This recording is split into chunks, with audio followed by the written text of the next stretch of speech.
Problemado sa kikitain ng ilang negosyante ngayong may taas presyo sa LPG. Yan ang unang balita, live ni Bam Alegre. Bam? Igan, magandang umaga. Ngayong bagong lipat ang kalendaryo sa Oktubre, panibagong taas presyo naman sa LPG ang bumubungad.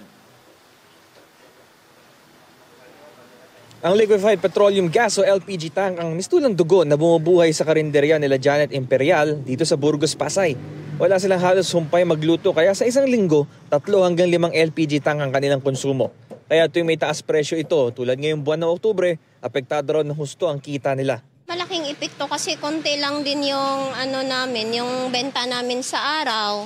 Mamahal pa, mga mamahalin pa yung gulay, karne, tumaas pa din yung LPG. Simula October 1, magpapatupad ng 80 centavos per kilogram na price hike ang Petron. Ang Soleil naman, 82 centavos per kilogram ang taas presyo. Dagdag dagok ito para sa mga nakaasa sa LPG para sa kanilang kabuhayan. Minsan naman mahina din yung kainan dito, kaya yun. Pero sige-sige yung luto nila.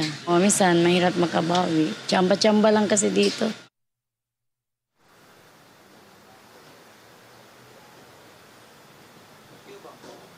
Igan, paalala naman sa mga gumagamit ng mga LPG tank, kailangan palitan yung mga sirang LPG cylinders bago mag-January 7, 2025 para hindi lumabag sa RA 11592 ang LPG Industry Regulation Act. Itong unang balita mula rito sa Pasay, Bam Alegre para sa GMA Integrated News.